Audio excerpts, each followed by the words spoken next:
morning. It's great to be here with such a dedicated group of educators. I hope that you find your morning sessions engaging and your afternoon sessions impactful.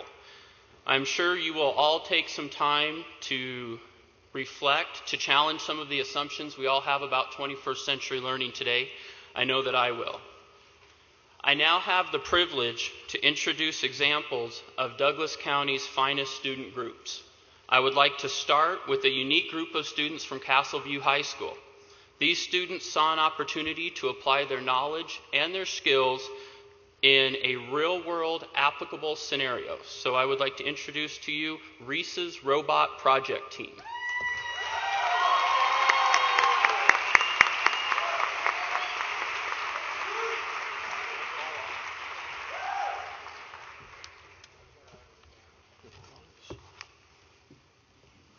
Good morning.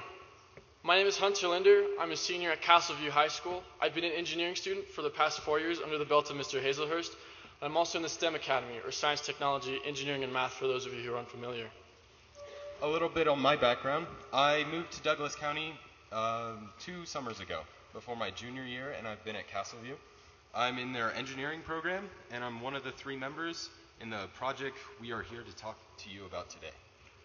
We'd like to thank everyone for this opportunity today and give you a quick background on how we got here today. But before we dive into our presentation, we have had the privilege of participating in the engineering classes that Mr. Hazelhurst at Castleview High School teaches, and it has been the sole reason we are here today presenting this project of a lifetime to you all. We'd like to start by saying knowledge isn't power. Now, bear with us and let us explain. So without further ado, we give you Reese's Robot. Shortly. There we go. There we go. The request that started it all. Last spring, Sarah Reed approached Mr. Hazel and said, "Hey, Castleview Engineering, we hear you do robots. Could you create a robot that can go to school on behalf of a student that could allow a student to hear and see his teachers as well as vice versa?" Now, this was a bit scary to think of if you think about it. As one of our mentors, Jeff, put it, you've practically been asked to create a Mars rover, only difference being that it's not on Mars. Nonetheless, though, we were happy to say yes to the challenge. Reese is a second grader at a local elementary school. Reese was diagnosed with type 1 spinal muscular atrophy, or SMA, and is homebound. Since he cannot attend school in person, our team is building him what we call Reese's Robot to allow him to attend school remotely. We started off this project by meeting with Reese to see his daily needs and obstacles he has to overcome on a daily basis. We also learned how capable Reese is given the correct controls. If you look closely at the picture, both me and Matt don't exactly look pleased because Reese was kicking our butts playing Wii. So these are some of the controllers we have come up with in order to aid Reese. He doesn't have that much dexterity in his hands, and it's hard for him to click buttons and move a mouse around. So we had to come up with designs that accommodate him. And most of these use what we call a makey-makey, which is a small electrical device that turns almost anything into a controller, from bananas to potatoes, I don't know, anything that conducts electricity. This has helped us in being able to rapidly design and manufacture controllers for Reese, so he can test them out and give us feedback on what works best for him. We also took these controllers to Reese and let him drive the prototype. We have a video we'd like to show you. Okay, so Reese is driving the robot with the pillow controls. So you're making it turn to the left, now go straight. Actually, that was the right, wasn't it? That was right. Okay, and now he's going the other way. I think they're reversed. Yeah, it's reversed. Yeah, it is. Okay. So Reese. So all Reese has to do is simply Using rest pillow his hands controls on the and pillows and the makey-makey. robot will go in the desired direction. To drive the robot. You can tell it's starting to back. Yeah, the batteries are getting a little low. Look at this one. All right. Front backwards. Nice job, Reese. Got it, Ms. Lisa. Okay. Our current status of the project, we're currently in the final stages of building the final robot. Upon completion of the project, we will show Reese the final robot, we will give him his customized controls, and we will then give the robot to the school, which will then mean Reese will be a fully active student at Soaring Hawk Elementary, which in our words means mission accomplished.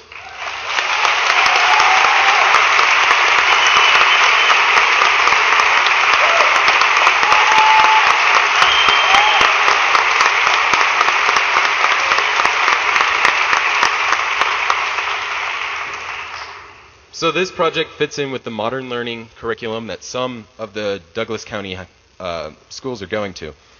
This project is something that is real and actually going to a child to help make his daily struggle to be normal just that much more easier.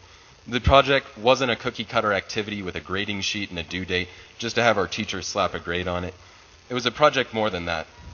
We had all the say in the robot, from what the design of the frame was to how it was controlled, and in reality, we had control of the whole project from day one.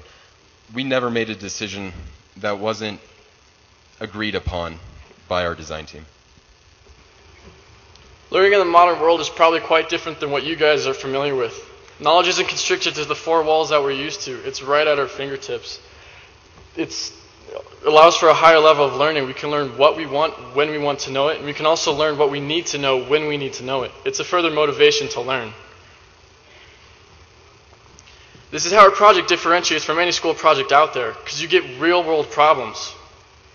Such as communication, Who we need to talk to, when things need to be done, meetings that need to be set up, and getting support for our project. as well as building industry partnerships of things that we need for our robot. As you can tell, our project just wasn't a walk in the park. It was filled with times of utter frustration to the point that we wanted just to throw in the towel, but we knew we couldn't. We just couldn't give up on Reese with just these small problems. It's not for a grade. It's not just for completion. It's not just to get it done. It's for Reese. That right there is why we're doing this. So then how can we say knowledge is not power? Well, it's the opportunity more than the engineering and the knowledge that we brought to the table. It's more than just a project. Knowledge in and of itself was not enough. It was the application of knowledge that was the power. The application of knowledge in a real-world situation that makes a difference. And thanks to Mr. Hazelhurst for giving this project to us. And so students can continually work with Reese's robot and make it grow as Reese does throughout his education. I'd like to read for you the definition of engineering. Engineering is the branch of science and technology concerned with the design, building, and use of engines, machines, and structures. But for us, this definition wasn't complete. There's just 2 words missing: for humanity. Now let me ask you this, teachers. How will you engage your students to get them to apply their knowledge? Thank you.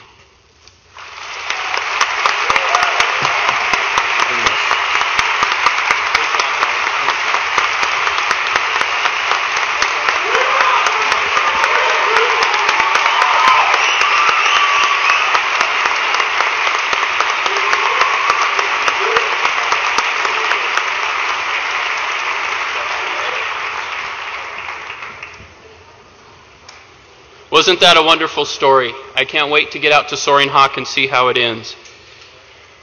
When you walk into Jenny Henry's class, you see a unique space where 5th grade students are in charge of their own learning. There's a deep understanding of the 4 C's and how world-class outcomes connect with 21st century skills. These students choose their own outcomes, their own 21st century skills, in order to design their own learning. Let's hear from a few students and let them discuss how this has changed their perspective on education.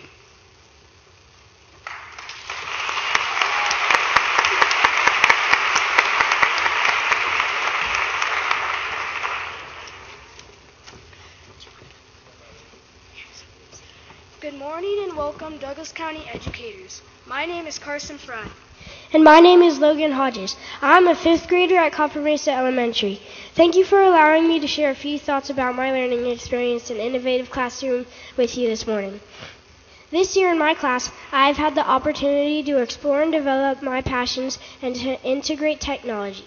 An example of this was when I went with fellow classmates to Rock Canyon High School to learn about DNA with Ms. Fordham.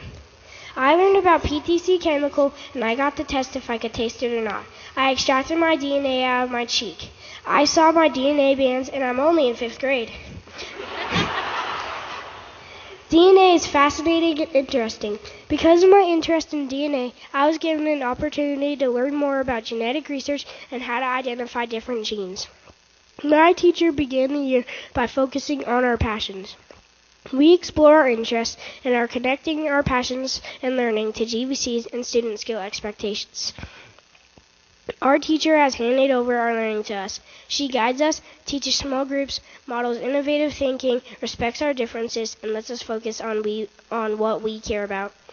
Some collaborative groups have naturally formed where our interests overlap. We learn about what we want.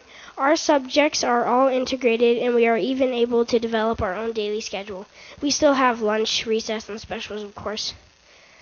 We collaborate and share ideas through discussion, think tanks, online, and on the phone. We are encouraged to seek out experts to help support our learning. This has already included other teachers, computer programmers, parents, Google, 9 News, YouTube, universities, online programs, and games. And thanks to technology and media, we have even received some recorded advice from Steve Jobs. My current areas of focus are on new inventions. Me and my group are developing the Double Pix phone, the Double Pix pad, and the Double Pix Nano. We are also in the process of making a game to help you learn how to drive. I am experimenting with binary coding, have developed my own product and business, designed a rocket, and understand the process of inquiry. We are using our 21st century skills and coming up with innovative ideas that will help have a positive impact on the world. We are using technology and learning in the 21st century.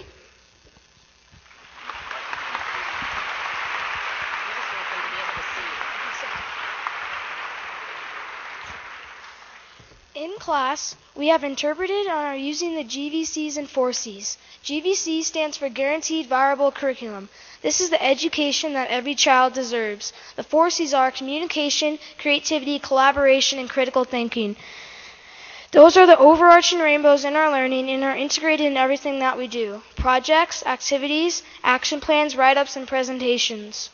We use inquiry on a daily basis. We explore in order to discover new knowledge and to solve real-world problems. We conduct experiments and are given the freedom to design, construct, and develop these experiments. We follow the scientific process, but we are not told how to do the experiment or what will happen. We use the process of inquiry to develop understanding and new questions. We are even encouraged to fail and try again.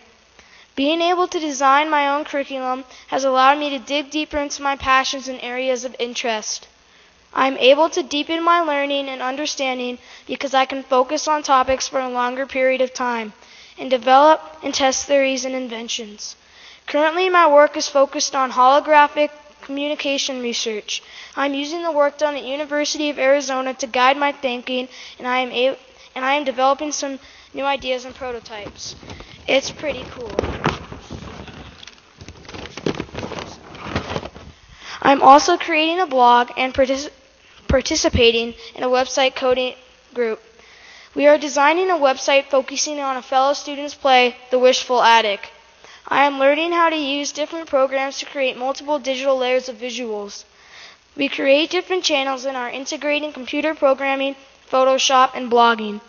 I can teach myself, am encouraged to explore, and I use technology every day. iPods, iPads, computers, phones, and PlayStation. My learning is not just about how the tools, however, and it doesn't matter if it's a Mac or PC. It is truly how the world works, how my generation thinks, and what engages my thinking and learning. I've even spent time taking apart different forms of electronics and technology. Thank goodness I didn't have to put them back together. Yet. I have a better understanding of how things work and am able to explore and play and have fun. It is exciting for me to go to school. Every day is different. I can explore my passions and I am learning. I am learning the skills necessary for an ordinary 5th grader, but I get to learn them at my own pace and in a way that celebrates my unique style. I know that I'm going to be more successful in life. Thank you so much, Douglas County teachers. I am so happy to be living in this community of learners and leaders. Thank you.